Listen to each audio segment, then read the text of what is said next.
ملک کے اور دنیا کے جس کونے میں اس ناچیز کا اور اس گنہگار کا جانا ہوا، میں نے وہاں دیکھا کہ الحمدللہ کروڑوں دولتوں کے باوجود ہمارا مسلم خصوصاً گجراتی بھائی اللہ کے دین پر قائم ہے۔ ذالک فضل اللہ یؤتیہ من یشاء، یہ اللہ کا فضل ہے اور ہمارے باپ داداؤں کی وہ محنتیں ہیں جو ہم پر انہوں نے بچپن میں کی تھی، مکتب کی شکل میں، چھوٹے چھوٹے مدرسوں کی شکل میں جو ہم پر کی تھی، جس کی بنیاد پر کل بھی میں نے ایک بات یہ کہی تھی وہاں دربن میں نے کہا کہ دولت کمانا کوئی بری چیز نہیں ہے۔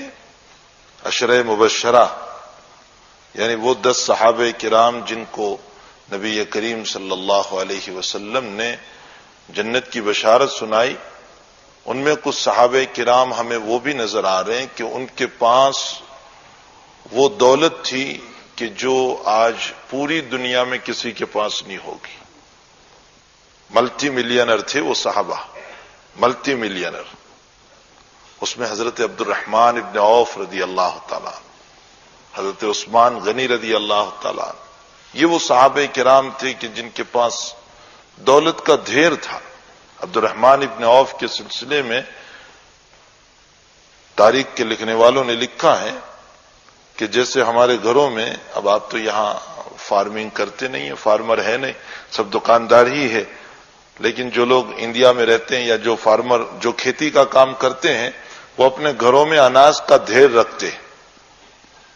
عبد الرحمن ابن عوف رضی اللہ تعالیٰ عنہ کے مکان میں درہم اور دینار کے ڈھیر ہوتے تھے، سونا اور چاندی کے ڈھیر ہوتے تھے۔ درہم چاندی کا تھا اور دینار سونے کا تھا، لیکن اس کے باوجود اللہ کے نبی نے بشارت سنائی، عبد الرحمن فی الجنہ، عبد الرحمن جنت میں جائے گا۔ اسی لیے علامہ رومی رحمۃ اللہ علیہ نے لکھا ہے کہ کشتی، جہاز، پانی جہاز جو ہوتا ہے، اسٹیمر پانی کے اوپر ہو تو کامیاب ہے، اور اسٹیمر میں پانی چلا جائے تو ناکام ہے۔ فرق سمجھ میں آ رہا ہے؟ اسٹیمر پانی کے اوپر ہو تب تو وہ کامیاب ہے، اپنی منزل پر چلا جائے گا، لیکن اگر اسٹیمر میں پانی چلا جائے تو پھر وہ ہلاک ہو جاتا ہے۔ ٹھیک اسی طرح دنیا دل کے باہر ہیں تو انشاءاللہ کامیاب ہے، لیکن جس دن یہ اندر میں داخل ہو گئی اس دن دل کی ہلاکت کے مسئلے ہو جاتے ہیں۔ اللہ جل شانہ جہاں بھی ہمارے مسلمان اور خصوصاً گجراتی مسلمان آباد ہیں، اللہ سب کو دین پر قائم دائم فرمائے، ہمیشہ کے لیے دین پر زندہ رکھے۔ اور ابھی میں پہنچا تو بس یوں سمجھیے کہ ایک نعمت غیر مترقبہ، نعمت غیر مترقبہ کا معنی ہوتا ہے کہ دماغ میں بھی نہ ہو اور مل جائیں۔ میاں جی موسیٰ رحمۃ اللہ علیہ کے خاندان کی ایک شخصیت ہمارے حاجی سلیمان صاحب، میں تو ان کو نہیں پہچانتا، ملاقات ہو گئی ابھی، میں نے ان سے نام پوچھ لیا کہ آپ کون ہیں، کہاں کے ہیں، آپ کا تعلق کس خاندان سے ہیں۔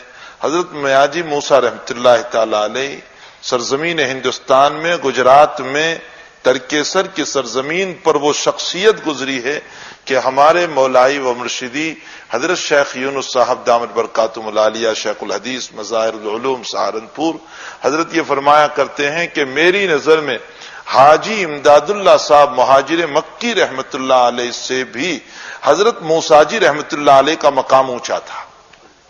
اللہ تعالیٰ نے حضرت موسیٰ جی رحمت اللہ علیہ کو جو مقام دیا تھا، ہم نہیں پہچانتے ہیں کہ حضرت موسیٰ جی رحمت اللہ علیہ کو ہم ایک مرتبہ اسی راستے سے حضرت شیخ کے ساتھ آ رہے تھے گاڑی میں، یعنی اسی ترکیسر کے راستے سے ہم ماندوی کی طرف سے آ رہے تھے، اور شیخ گاڑی میں سوئے ہوئے تھے، ابھی 3 سال پہلے کا واقعہ میں بیان کر رہا ہوں، اور وہاں سے ہم چلے تو ترکیسر کے بعد ایک کرنج گاؤں آتا ہے اسی روڈ پر، جو لوگ وہاں گئے انہیں پتا ہوگا۔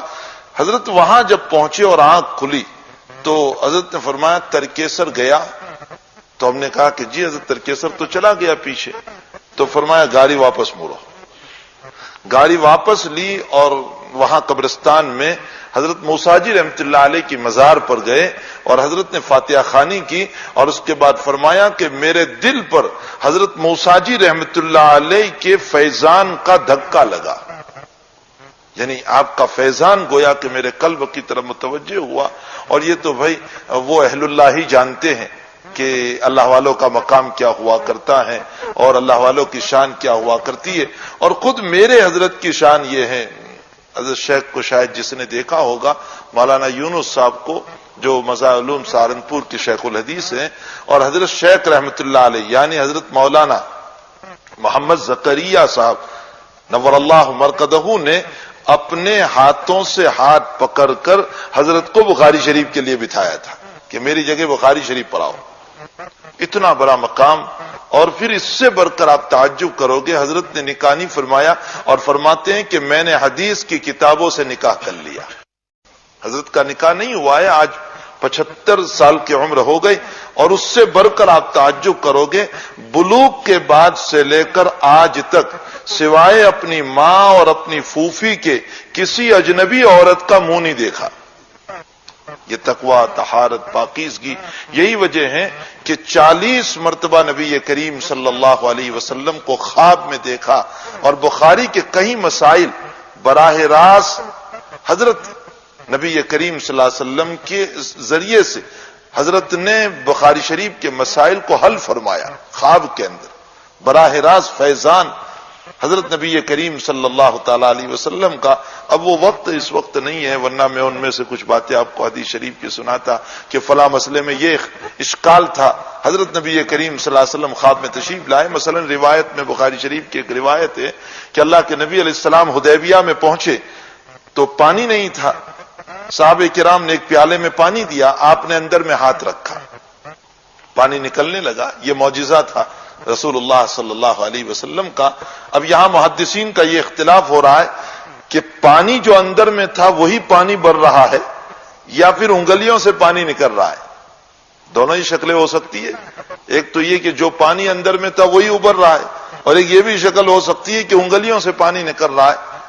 بعض علماء یہ فرماتے، بعض محدثین یہ فرماتے ہیں کہ جو پانی اندر میں تھا وہی ابھر رہا ہے. جیسے کنویں میں سے پانی ابلتا ہے، چشمے میں سے پانی ابلتا ہے، ویسے وہی ابھر رہا ہے. اور بعض علماء نے یہ لکھا ہے کہ نہیں، نبی کریم صلی اللہ علیہ وسلم کی انگلیوں سے پانی نکل رہا تھا. اس لیے کہ یہاں تو معجزہ بتانا تھا، اور معجزہ مکمل تب ہو سکتا ہے جب آپ کی انگلیوں سے پانی نکلے، ورنہ پانی سے پانی کا بڑھنا کوئی کمال نہیں ہے. وہ تو کنویں میں بھی بڑھتا ہے، چشمے سے بھی بڑھتا ہے، اس لیے یہ کوئی کمال. حضرت شیخ جب اس روایت پر پہنچے تقریر کرتے ہوئے اور اس حدیث شریف کو پڑھاتے پڑھاتے، پہلا سال تھا بخاری شریف کا، اور حضرت شیخ رحمت اللہ علیہ حیات تھے. حضرت مولانا زکریا صاحب نور اللہ مرقدہ وہ حیات تھے. اور حضرت شیخ یونس صاحب اس حدیث پر جب پہنچے ہیں تو بحث کرتے کرتے یہ فرمایا کہ میرے نزدیک ان علماء کی رائے قوی ہے جنہوں نے یوں کہا کہ انگلیوں سے پانی نکل رہا ہے اس لیے کہ پانی سے پانی کا بڑھنا کوئی کمال نہیں ہے. دوسرے علماء کی رد کر دیا. رات میں خواب دیکھا، نبی کریم صلی اللہ علیہ وسلم تشریف فرما ہے. حضرت شیخ دیکھ رہے ہیں کہ پیالہ رکھا ہوا ہے، پانی ہے، ہاتھ رکھا ہوا ہے اور پانی نکل رہا ہے. اور حضرت نبی علیہ السلام مسکرا رہے ہیں اور شیخ یونس صاحب نیچے دیکھ کر بیٹھے ہیں شرمندہ ہو کر. خواب تو پورا ہو گیا. صبح کو حضرت شیخ رحمت اللہ علیہ اپنے استاذ اپنے شیخ سے اس خواب کو پیش فرمایا کہ حضرت آج کی رات میں نے یہ خواب دیکھا. تو فرمایا بتاؤ مولی یونس کل کو تم نے کیا سبق پڑھایا. اب وہ کل کا پورا سبق سنا کہ یہ حدیث یہ حدیث یہ حدیث. اس حدیث پر جب آئے تو فرمایا اس پر کیا تقریر کی تھی تم نے. وہ پوری تقریر سنائی تو فرمایا نبی کریم صلی اللہ علیہ وسلم تمہیں یہ بتانا چاہتے ہیں کہ یہ بھی ہو سکتا ہے کہ پانی سے پانی نکل رہا ہو اور یہ بھی ہو سکتا ہے کہ انگلیوں سے پانی نکل رہا ہو. کوئی یقین کے ساتھ فیصلہ نہیں ہو سکتا. آپ نے اپنی رائے پر حتمی فیصلہ کر کے میرے دوسرے محدثین پر سخت کلامی کیوں فرمائی. دوسرے محدثین سے متعلق تم نے سخت کلام کیوں فرمایا. سے 40 خواب ہیں. بلکہ حضرت مولانا اسماعیل واری صاحب آپ جانتے ہوں گے بلیک بن کے اندر ہیں. گزشتہ سال مولانا اسماعیل واری صاحب نے شیخ سے فرمایا جب وہ بخاری شریف ختم کرانے کے لیے وہاں پہنچے تھے لندن. مولانا اسماعیل صاحب نے فرمایا کہ حضرت کیا کوئی اللہ جل شانہ کو دیکھ سکتا ہے خواب میں. تو فرمایا ہاں دیکھ سکتا ہے. اور اکابر کے کچھ واقعات پیش فرمائے کہ دیکھ سکتے ہیں. اس پر شیخ نے فرمایا کہ مولانا مجھے لگتا ہے کہ آپ کو اللہ کی زیارت ہوئی. تو مولانا اسماعیل واری صاحب رو پڑے اور آنکھیں دبدبا گئی. اس کے بعد مولانا نے حضرت شیخ سے فرمایا کہ حضرت آپ کو فرمایا اللہ کی نعمت ہے کہ 2 مرتبہ اللہ کی زیارت بندے کو نصیب ہوئی. بہرحال یہ تو میں کہاں ان باتوں کو سناؤں. ٹیونیشیا میں، یہ ٹیونیشیا مشہور ہے، وہاں ایک بہت بڑے محدث ہیں جن کو 20,000 حدیثیں ازبر یعنی زبانی یاد ہیں. 20,000 حدیثیں. بخاری شریف ازبر ہیں ان کو. قرآن کریم کا تو حافظ ہونا آسان، لیکن یہ بخاری شریف کی حدیث ہے. قرآن تو معجزہ ہے، اس لیے معجزے کی وجہ سے بندہ حافظ ہو جاتا ہے. یہ اس امت کا معجزہ ہے کہ اللہ تعالیٰ بندے کو جو ہے قرآن کریم حفظ دے دیا کرتا ہے. بلکہ میں نے تو بعض جگہوں پر مثلا کینیڈا میں ایک بچہ دیکھا 6.5 سال 6.5 سال کی عمر میں بچہ حافظ قرآن ہو گیا. گجراتی بچہ ہے. ماں نے 3 ساڑھے 3 4 سال کی عمر میں بغیر ناظرہ پڑھائے شروع کروایا، 6.5 سال میں حافظ قرآن ہو گیا.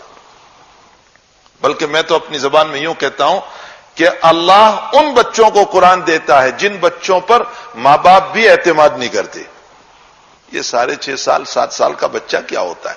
اگر ابا اور امی کو رات میں کہیں جانا ہو ایک دن کے لیے اور بچہ یوں کہے کہ ابا جی گھر کی چابی مجھے دے جائیے، میں رات اسکول سے آؤں گا، مدرسے سے آؤں گا، اپنے مکان میں رہوں گا، جو کچھ کھانا ہوگا میں فریج سے لے کر کھا لوں گا، رات میں سو جاؤں گا مکان میں، دوسرے دن اسکول میں چلا جاؤں گا.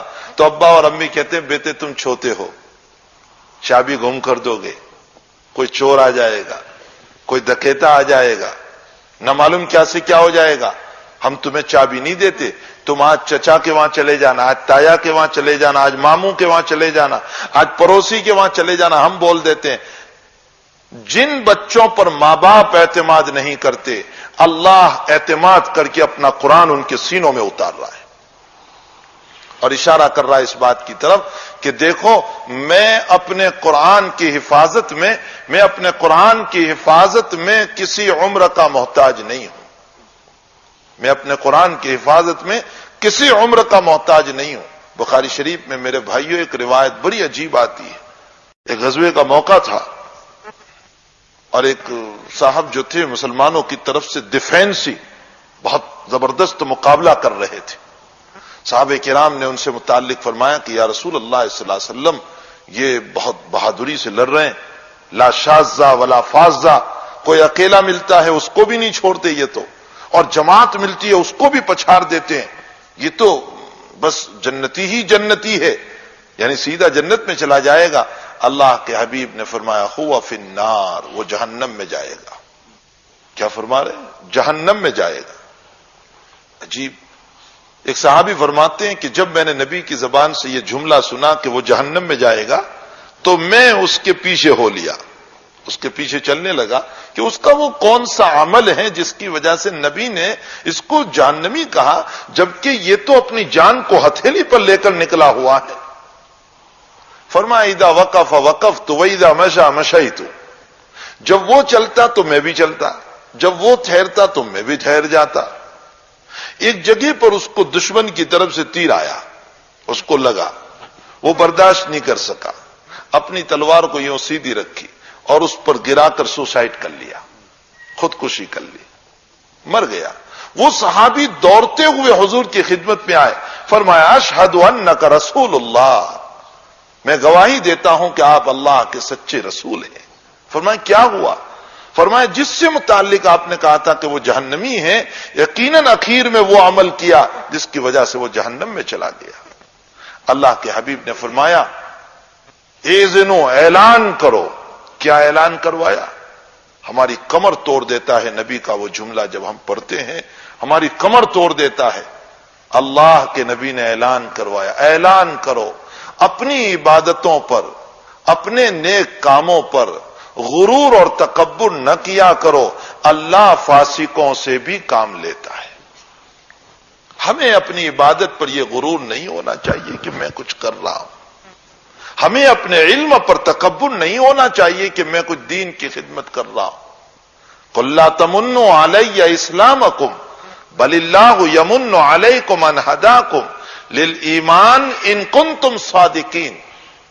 جو ضعیف الایمان یعنی کمزور ایمان والے جو تھے وہ نبی علیہ السلام کی خدمت میں آ کر کہتے تھے کہ ہماری وجہ سے اے نبی آپ آگے بڑھ رہے ہیں، ہماری وجہ سے. اللہ نے آیت اتار کر فرمایا لا تمنوا علی اسلامکم، میرے نبی اور میرے اسلام پر احسان نہ جتاؤ، بلکہ اللہ کا احسان مانو کہ اس نے تمہیں نیک کام کرنے کی توفیق عطا فرمائی، اس نے تمہیں ایمان کی توفیق دی، اس نے تمہیں اسلام کی توفیق دی. میرے بھائیو، احادیث جب ہم پڑھتے ہیں نا، صحابی کوئی بھی عمل کرتے تھے تو فوراً یوں کہتے تھے اللہ نے کیا، اللہ کی طرف نسبت. اور میرا اور آپ کا حال کیا ہو گیا ہے؟ میرا اور آپ کا حال یہ ہو گیا ہے کہ چھوٹے چھوٹے عمل کی نسبت بھی اپنی طرف. تو تھے انہی ہوتے تو نہیں تھتے، میں نے کیا. ہم نے کیا کیا میرے بھائیوں؟ ہم نے کچھ نہیں کیا. اللہ ہی کی ذات کرنے والی حضرت جی یوسف صاحب رحمۃ اللہ علیہ ایک عجیب بات ارشاد فرماتے تھے. حضرت جی رحمۃ اللہ علیہ فرماتے ہیں کہ صحابہ اور ہم میں فرق یہ ہے کہ صحابہ ہر وقت اپنے کاموں کی نسبت اللہ کی طرف کرتے تھے اور ہم اچھے کاموں کی نسبت اپنی طرف کرتے ہیں اور برے کاموں کی نسبت اللہ کی طرف کرتے ہیں. اور حضرت جی معلیہ صاحب رحمۃ اللہ علیہ نے ایک عجیب بات ارشاد فرمایا ہم میں اور ہمارے اکابر میں، ہمارے بڑوں میں فرق یہ ہے کہ ہمارے اکابر چھوٹی چھوٹی سنتوں کو تلاش کر کے عمل کرتے تھے. یہ بھی نبی کی سنت، یہ بھی نبی. بیٹھ کر پانی پینا نبی کی سنت ہے، 4 رکعت عصر سے پہلے پڑھنا نبی کی سنت ہے، دعا پڑھ کے مسجد میں جانا نبی کی سنت ہے، سیدھے قدم سے جانا نبی کی سنت ہے. چھوٹی چھوٹی سنتیں، بہت چھوٹی سنت. فرمایا ہمارے اکابر. میرا ایک مرتبہ ایک ہندو وعید کے پاس بیٹھنا ہوا. میں ایک اپنا تجربہ بتاؤں. بڑودہ میں تو ایک طب نبوی ایک کتاب چھپی ہے. نبی علیہ الصلوۃ والسلام نے ڈاکٹری لائن سے جو باتیں کہی ہیں وہ ایک کتاب میں چھپی ہے. اس میں یہ لکھا ہے، اللہ کے حبیب پاک صلی اللہ علیہ وسلم، روایت بہت ضعیف ہے لیکن بھئی کھانے پینے میں تو ہم ضعیف روایتوں پر بھی بہت عمل کرتے ہیں نہیں، تو روایت ہے تو ضعیف بہت زیادہ. اللہ کے نبی علیہ السلام نے فرمایا کہ کھانے کے بعد تھوڑا سا نمک چاٹ لیا کرو. نمک، بعض لوگوں نے وہاں سمجھ لیا کہ میٹھا کھا لیا کرو، سویٹ کھا لیا کرو. وہ میٹھا گجراتی کا تھا نا، نمک کو گجراتی میں میٹھو کہوام آوے، تو میٹھو کو بعض لوگوں نے سویٹ سمجھ لیا تو کہتے ہیں کھادا پچھی میٹھو کھاؤ سنت چھے. حالانکہ بھائی ایسی کوئی سنت نہیں، کوئی سنت نہیں. حضرت مفتی عبد الرحیم صاحب لاجپوری رحمت اللہ علیہ، جو مفتی اعظم گجرات کہے جاتے تھے، راندیر میں نے خود حضرت مفتی صاحب رحمت اللہ علیہ سے سوال فرمایا کہ حضرت کوئی حدیث سے پیچھے میٹھا کھانا یا پہلے میٹھا کھانا اس کی کوئی سنت ہے؟ مفتی صاحب نے فرمایا حدیث شریف میں صرف اتنا آیا ہے، بخاری شریف کی روایت میں، کان رسول اللہ صلی اللہ علیہ وسلم یحب الحلوہ، اللہ کے حبیب میٹھی چیز کو پسند فرماتے تھے. آپ کو میٹھی چیز پسند تھی، لیکن یہ کہیں نہیں ہے کہ کھانے سے پہلے کھاؤ تو سنتیں، کھانے کے بعد کھاؤ تو سنتیں، یہ کچھ نہیں ہے. بس اتنا حدیث شریف میں آیا ہے کہ آپ کو میٹھی چیز پسند تھی اور آپ اسے تناول فرماتے تھے. تو میٹھی چیز کا کھانا تو سنت ہے، لیکن کھانے سے پہلے، کھانے کے بعد اس کا کوئی ثبوت حدیث شریف سے نہیں ملتا ہے. اور اگر کسی نے یہ سمجھ کر کھایا کہ نبی کھانے کے بعد کھاتے تھے اس لیے میں اس کو کھا رہا ہوں، تو بدعت ہو جاتا ہے. جو کام نبی نے نہیں کہا اس کو ہم اگر کریں گے تو میٹھا کھانا تو سنت ہے، جب چاہے کھا لے، کھانے سے پہلے کھائیں، کھانے کے بعد کھائیں. تو طب نبوی میں یہ لکھا ہے کہ کھانے کے بعد ذرا سا نمک چاٹ لیا کریں، میٹھا، سالٹ جس کو ہم کہتے ہیں. سنیے وہ وعید کیا کہہ رہا ہے مجھ کو، ہندو وعید ہے. وہ مجھ کو یوں کہنے لگا کہ تمہارے پیغمبر نے یہ جو بات کہی ہے تم جانتے بھی ہو اس کی حکمت کیا ہے؟ میں نے کہا نہ ہم تو نہیں جانتے. تو وہ مجھے تعجب سے یہ پوچھنے لگا کہ تم اپنے نبی کا فالو کر رہے ہو اور تمہارے نبی کی بات کی حقیقت تمہیں معلوم نہیں. میں نے کہا واقعتاً مجھے نہیں معلوم، برودا میں ہے وہ وہی. اس نے کہا کہ اصل میں نے جب اس پر غور کیا، سوچا، تو مجھے یہ معلوم ہوا کہ کھانے کی وجہ سے ہمارے منہ کی جو لار ہے نا، لعاب، پانی اندر کا جو ہے، وہ کھانے کے ساتھ پیٹ میں چلا گیا تو منہ سوکھا ہو گیا، اور سوکھے منہ کی وجہ سے پانی کی طلب بہت ہوتی ہے، اور پانی کو فوراً پینا یہ کھانے کو ہضم نہیں ہونے دیتا. تو اللہ کے نبی علیہ السلام نے جو یوں فرمایا کہ کھانے کے بعد تھوڑا سا نمک چاٹ لو، اس نمک اور سالٹ کی بنیاد پر وہ جو لار اور لعاب جو اندر کا ہے وہ دوبارہ پیدا ہو جاتا ہے، اور جب وہ پیدا ہو جائے گا تو پانی کی ضرورت نہیں پڑے گی، اور جب پانی کی ضرورت نہیں پڑے گی تو اندر میں جو کھایا ہے وہ ہضم ہو جائے گا. نبی کریم صلی اللہ علیہ وسلم نے کھانے کا کتنا بہترین طریقہ بتایا ہمیں.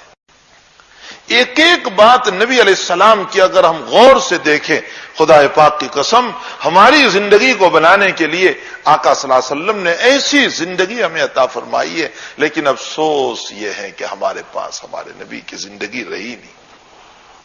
ہم نے موٹی موٹی باتوں کو سیکھ لیا. ابھی کل ہی میں نے ایک بات کہی کہ مسلمان عبادات میں تو کچھ اچھا ہے، عبادتیں تو کر لیتے ہیں مسجد میں، لیکن مسلمان معاملات میں بہت پیچھے ہیں.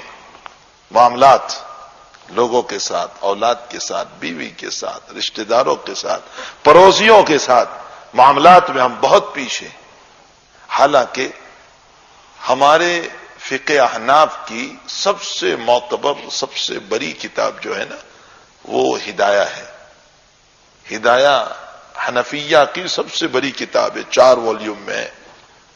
اس میں صرف عبادات پر 1 والیوم ہے اور 3 والیوم سارے کے سارے معاملات پر ہے. معاملات کے کتنے مسائل نبی کریم صلی اللہ علیہ وسلم نے بیان فرمائے. حضرت طلحہ بن برا رضی اللہ تعالیٰ عنہ صحابی رسول ہے. ماشاءاللہ آپ لوگ تو بار بار جاتے رہتے ہیں. کوبا میں آپ جاتے ہیں، کوبا کی مسجد کے قریب جو قبرستان ہے وہیں یہ صحابی مدفون ہیں، حضرت طلحہ بن برا رضی اللہ تعالیٰ. بہت چھوٹی عمر میں انتقال ہو گیا، بہت چھوٹی عمر، 37 سال کی عمر تھی ان کی. جب یہ بیمار ہوئے ہیں تو اللہ کے نبی کریم صلی اللہ علیہ وسلم کو بڑی محبت تھی ان سے. حضور ان کی عیادت کے لیے گئے، ان کی بیمار پرسی کے لیے گئے.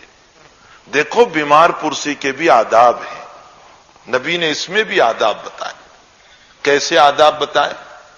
فرمایا بیمار کے پاس زیادہ نہ بیٹھو. فرمایا کہ بیمار کے پاس جاؤ تو اس کی صحت کے تذکرے کرو، بیماری کے تذکرے مت کرو، وہ مایوس ہو جائے گا.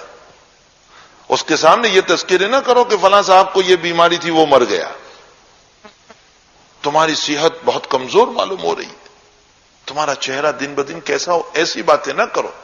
ان سے کہو لا باس طہور انشاءاللہ تعالی. اللہ کے نبی نے ہم کو دعا سکھائی، لا باس طہور انشاءاللہ تعالی. فکر نہ کرو، اللہ بہت جلدی آپ کو شفا دے دے گا، آپ کو صحت دے دے گا. ارے کل آپ گھر آ جاؤ گے، آپ جیسے تو بہت بیمار تھے وہ الحمدللہ گھومتے پھرتے ہو گئے. فرمایا تمہاری اچھی باتوں سے اگر بیمار کی ہمت افزائی ہو گئی اللہ اس پر بھی ہمیں ثواب عطا فرمائیں گے. عیادت کے طریقے ہیں. زیادہ نہ بیٹھو، محبت کی باتیں کرو، صحت کی باتیں کرو، بہت باتیں نہ کرو. ہاں اللہ ہے کہ ہم اس سے اگر بے تکلف ہیں، دوستی بہت ہے، اور ہماری باتوں سے اگر اس کو آرام پہنچتا ہے تو کوئی حرج نہیں، ورنہ زیادہ نہ بیٹھو. امام غزالی رحمت اللہ علیہ نے لکھا ہے 3 بیماریوں میں عیادت کے لیے مر جاؤ. 3 بیمار، حدیث نہیں ہے، امام غزالی کا قول ہے. بعض لوگوں نے اس کو حدیث کہہ دیا. امام غزالی کا قول ہے 3 بیماریوں میں خبر لینے مت جاؤ، عیادت کرنے مت جاؤ. ایک بیماری آنکھ کی بیماری میں خبر لینے کے لیے مت جاؤ. عیادت کے لیے نہ جاؤ. کیوں؟ اس لیے کہ وہ بیچارہ بیمار آنکھ بند کر کے سونا چاہتا ہے، ہماری وجہ سے اس کو آنکھ کھولنی پڑے گی، تو ہم نے عیادت نہیں کی، تکلیف پہنچائی.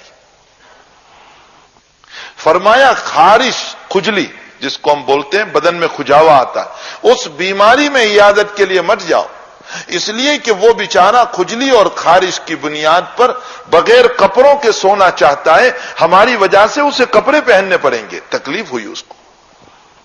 اور تیسری بیماری، منہ کے اندر کی کوئی بیماری ہو تو عیادت کے لیے مت جاؤ، اس لیے کہ وہ خاموش پڑا رہنا چاہتا ہے، وہ بولنا نہیں چاہتا، اس کو درد ہے اندر میں.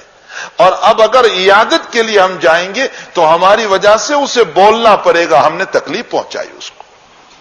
دیکھیے فلسفہ اسلام، اسلام کا فلسفہ کیسا زبردست ہے. اللہ کے حبیب پاک صلی اللہ تعالی علیہ وسلم نے ہمیں ہر جگہ پر طریقے بتائے.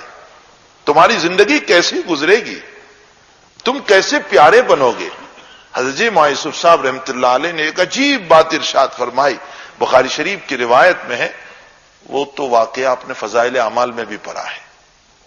حضرت شیخ نے لکھا ہے فضائل اعمال میں بخاری شریف کے حوالے سے کہ بنی اسرائیل میں 3 آدمی جا رہے تھے اور اچانک بارش، رین شروع ہو گیا، اور ان تینوں نے گفا میں پناہ لی، اور ایک بہت بڑی چٹان اور پتھر آ گیا اور بند ہو گیا. اب جو بند ہو گیا تو نکلنا مشکل، تو تینوں کے دل میں یہ آیا کہ یہ چٹان اور یہ پتھر تو ہم ہٹا نہیں سکتے ہیں، تو اب کیا کریں. فرمایا تینوں نے اپنی زندگی میں جو نیک عمل کیا ہو اس کو یاد کر کے دعا کرو. علماء نے لکھا ہے کہ بھائی یہ سب سے بڑا وسیلہ ہے. کبھی مصیبت آ جاوے اپنی زندگی میں، اپنی زندگی کا کوئی نیک عمل جو ہم نے اخلاص سے کیا ہو اس کو یاد کر کے اس کے وسیلے سے دعا کرو. حدیث سے معلوم ہوتا ہے اللہ اس کی برکت سے یقیناً مصیبت دور کر دے گا. حدیث شریف سے یہ وسیلہ ثابت ہے، اس وسیلے کا کوئی انکار نہیں کر سکتا. ان تینوں نے اپنے اپنے عمل کو یاد کیا. ایک نے کہا کہ اللہ میرے ماں باپ ضعیف تھے، میرے پیرنٹس ضعیف تھے، کمزور تھے، میں دن بھر بکریاں چراتا، رات میں آتا، ماں باپ کو دودھ پلاتا. ایک رات بہت دیر سے آیا، ماں باپ سو چکے تھے، میں پیالہ لے کر رات بھر ماں باپ کے سر پر کھڑا رہا، صبح اٹھے میں نے پلا دیا. اللہ ہماری اولادوں کو اپنے ماں باپ کی یہ خدمت نصیب فرمائے. ہماری اولادوں کے وہ جذبات اب نہیں رہے اپنے ماں باپ کی اطاعت کی. فرمایا صبح کو میں نے اپنے ماں باپ کو دودھ پلایا، وہ خوش ہو گئے، مجھے دعائیں دی، کہ اللہ میرے عمل کو قبول کر، اس پتھر کو ہٹا دے. تھوڑا ہٹ گیا. دوسرے نے کہا کہ اللہ میری کزن تھی، یعنی چچا کی لڑکی تھی، وہ غریب تھی، مجھ سے پیسے مانگتی تھی، اور جب بھی اس نے پیسے مانگے میں نے اپنا مقصد رکھا اس کو کہ مجھے غلط کام، وہ مجھے منع کرتی تھی. ایک مرتبہ بیچاری بہت مجبور، بہت غربت میں آ گئی، اس نے مجھ سے 100 دینار قرض مانگا، میں نے اس کو دے دیا. میری شرط وہی تھی، وہ اپنی غریبی کی وجہ سے اس نے میری شرط کو قبول کر لیا. میں اس کے قریب گیا، بالکل کپڑے اتر چکے تھے، اور اس کی زبان سے جملہ نکلا، اتق اللہ، اللہ کے بندے اللہ سے ڈر، حرام کام نہ کر. اے اللہ تیرا نام آیا، میں وہیں اٹھ گیا. بہت مشکل ہے، بہت مشکل ہے اٹھنا. حضرت جی یوسف صاحب رحمۃ اللہ علیہ نے یہاں لکھا ہے بھائی کسی کی مجبوری سے غلط فائدہ نہ اٹھانا، کسی کی مجبوری سے غلط فائدہ نہ اٹھانا. بہرحال اللہ کا نام آیا، اللہ تیرا نام آیا، میں اٹھ گیا. میرا عمل اگر تجھے پسند ہے تو اس سے اور ہٹ گئی تھوڑی. تیسرے نے کہا کہ اللہ ایک مزدور کو مزدوری پر لیا تھا، شام ہوئی، وہ مزدوری چھوڑ کر چلا گیا. تو حضرت طلحہ بن برا رضی اللہ تعالیٰ عنہ، صحابی رسول، نوجوان صحابی، بیمار ہو گئے. اللہ کے نبی عیادت کے لیے پہنچے.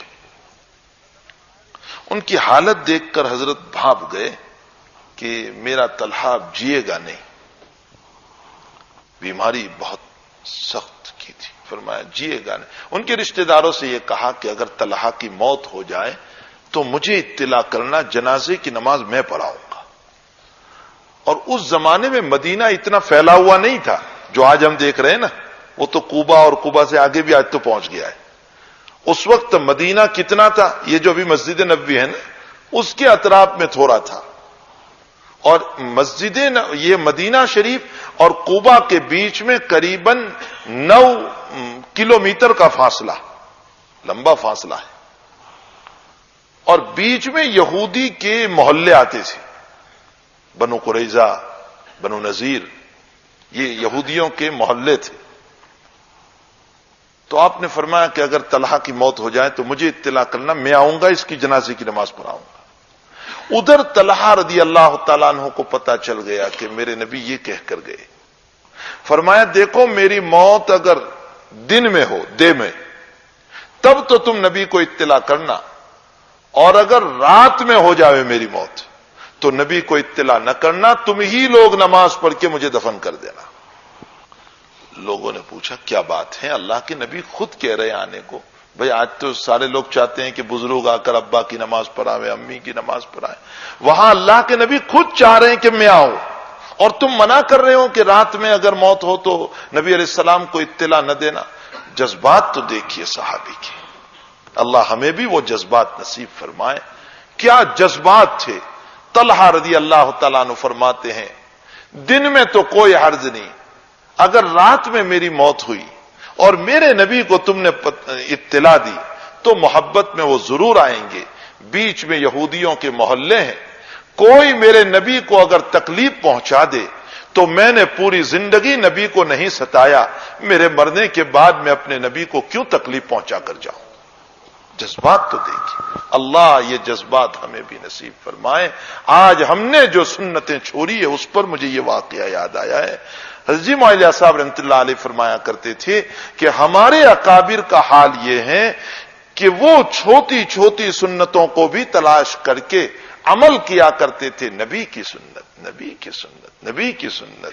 اور ہمارا حال کیا ہے، یہ کہہ کر چھوڑ دیتے ہیں، سنت ہی تو ہے نا، اب سنت اچھے نہیں ہے، نی بھی کر ہوں تو ایما ہوں تھے ہی ہوں۔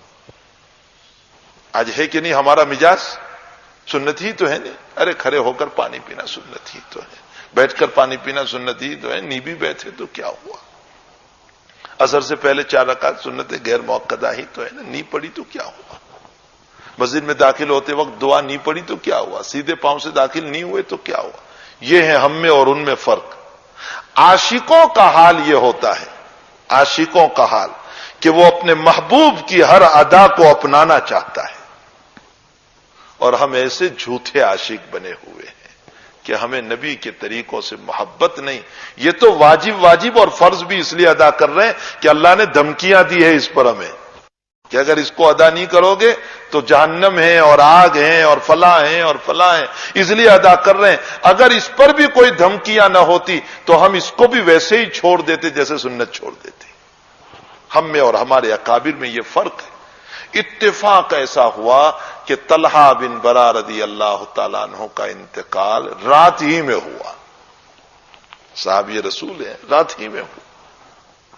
وصیت کے مطابق لوگوں نے نماز پڑھ کے دفن کر دیا، اللہ کے نبی کو اطلاع نہیں دی، رات میں صبح اطلاع دی۔ نبی علیہ السلام تشریف لائے، سیدھے قبرستان گئے، فرمایا میرے طلحہ کی قبر بتاؤ۔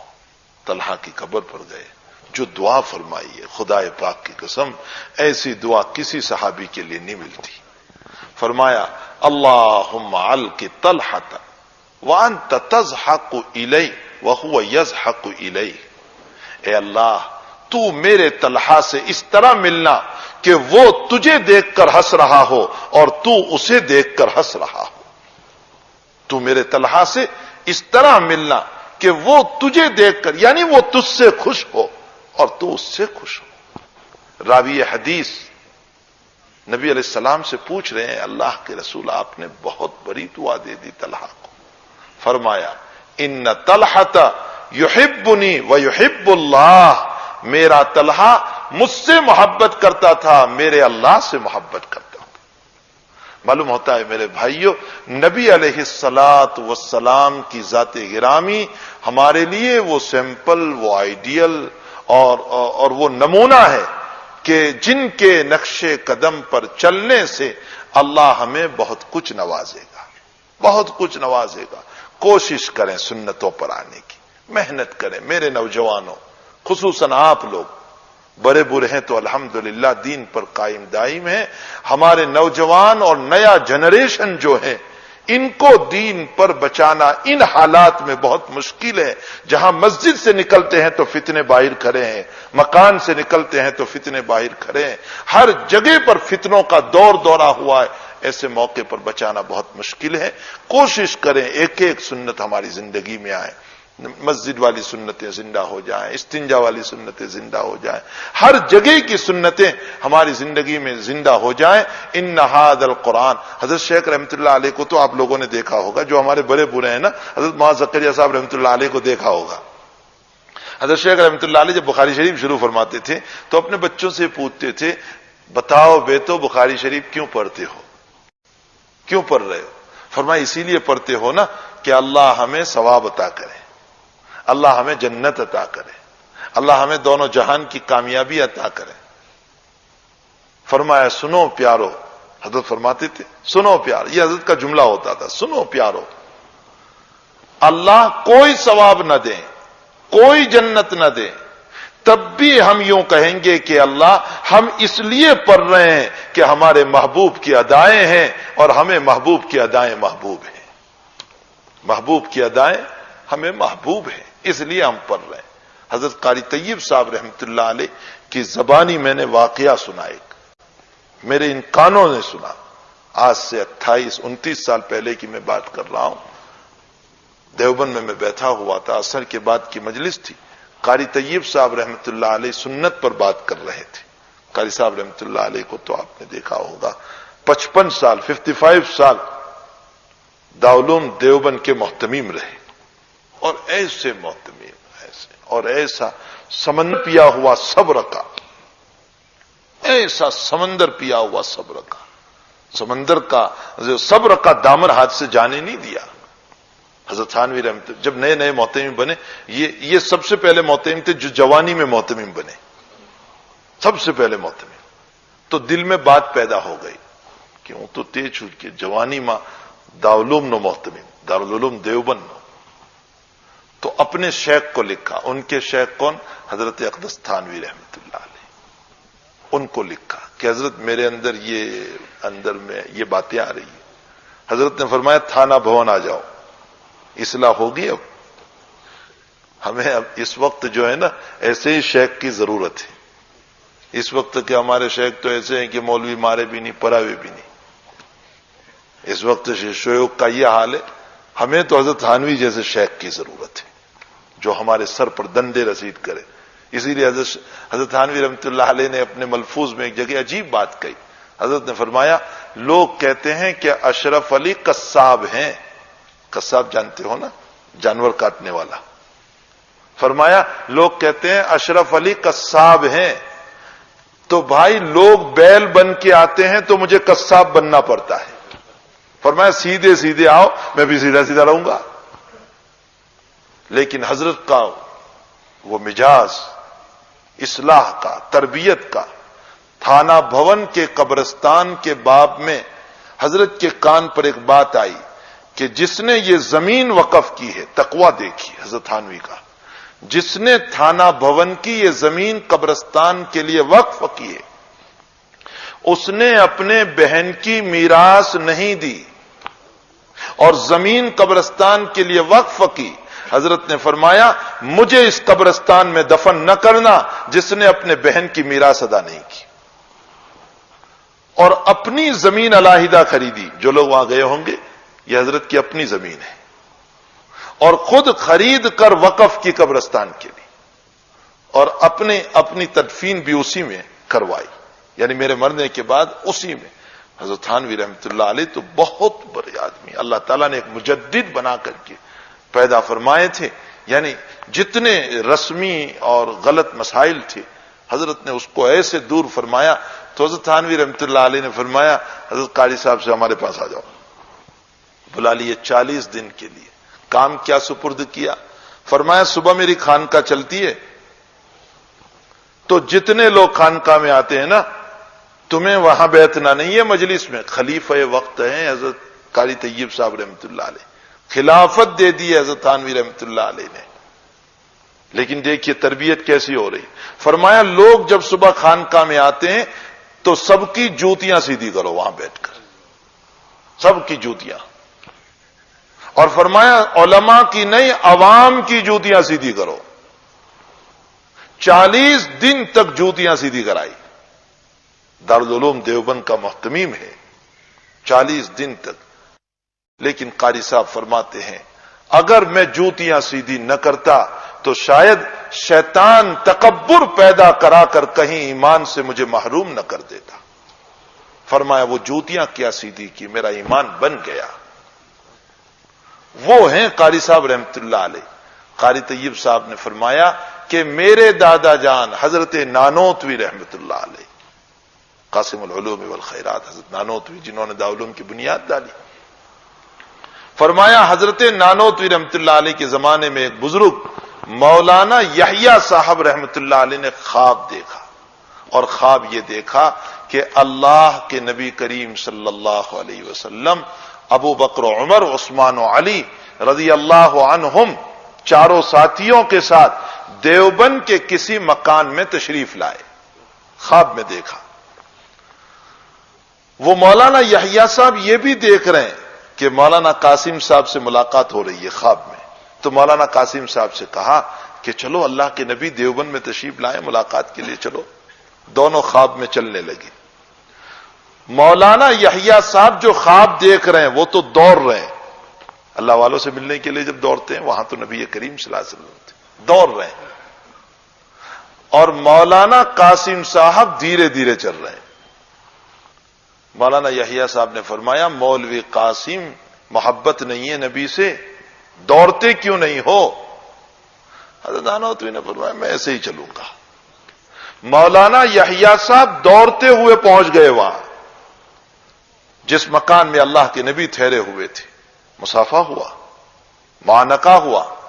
اور بھائی حدیث شریف میں آتا ہے جس نے نبی کو خواب میں دیکھا اس نے نبی ہی کو دیکھا، غیر نبی نہیں آ سکتا ہے. شیطان کبھی نبی کی شکل اختیار نہیں کر سکتا، یہ مسئلہ یاد رکھے. جس شکل میں بھی دیکھو گے اس نے نبی ہی کو دیکھا. حضرت نانوتوی کے زمانے کا ایک اور واقعہ ہے.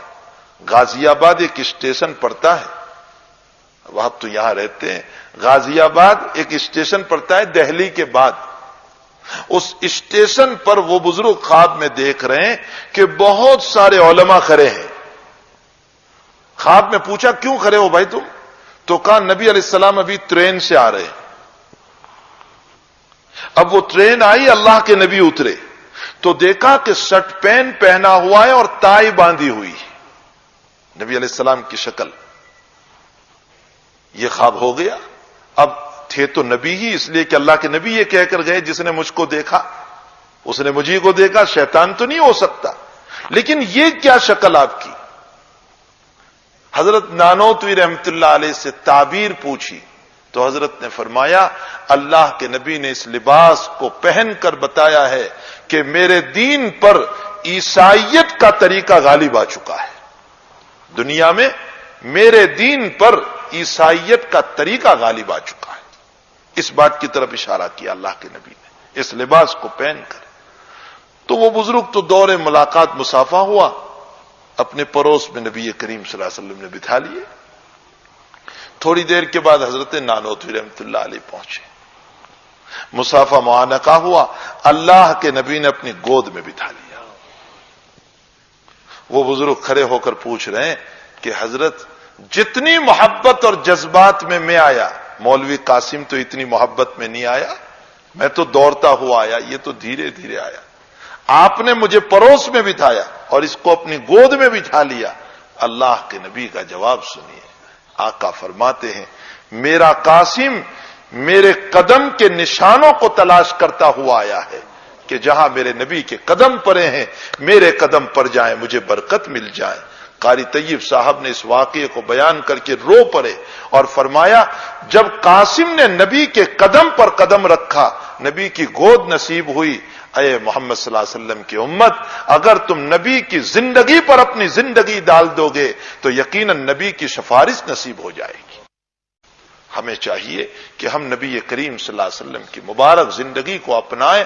ہم سب کو اس کائنات چھوڑ کر جانا ہے، بڑا ہو یا چھوٹا، عورت ہو یا مرد، مالدار ہو یا غریب، امیر ہو یا رعایا، کوئی بھی ہو، اللہ کی حضوری ضروری ہے، اللہ کے سامنے کی حضوری ضروری ہے۔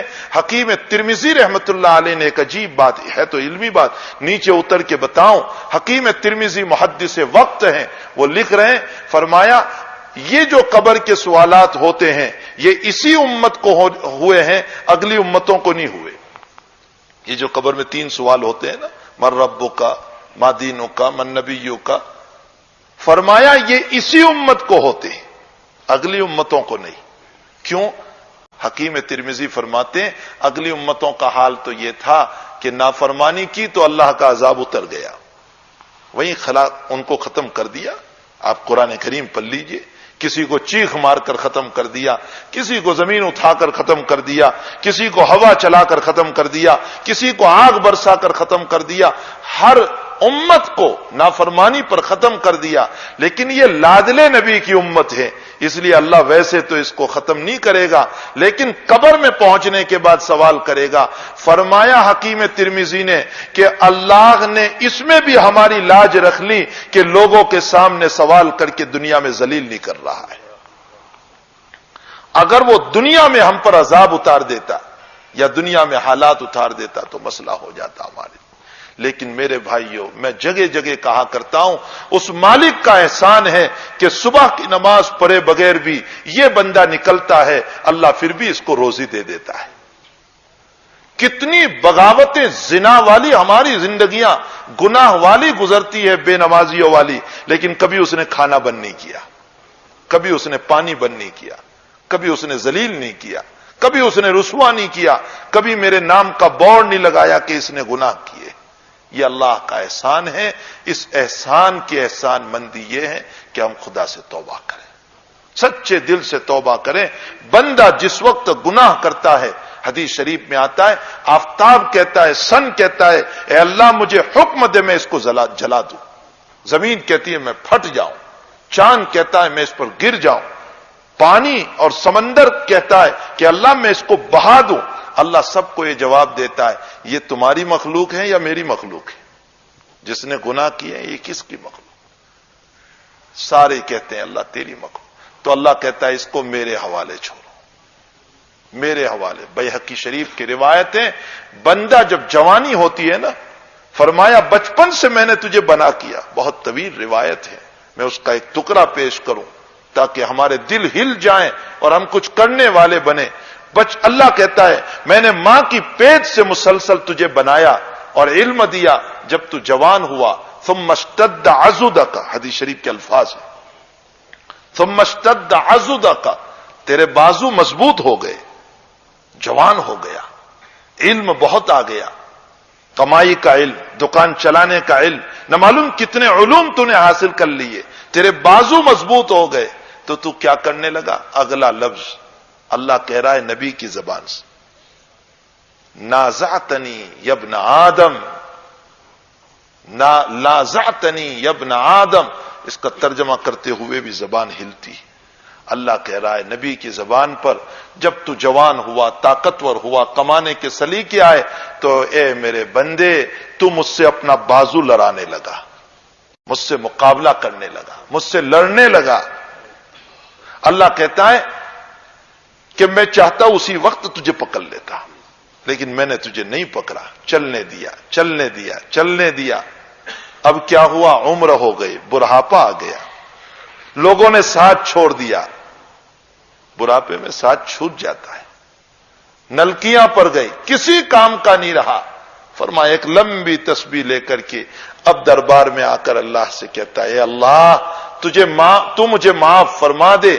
حدیث شریف کے الفاظ ہیں انی انتظرت یا ابن آدم ھذا اليوم، اے میرے بندے میں اسی دن کے انتظار میں تھا کہ تو کب آئے اور میں تجھے معاف کر دوں۔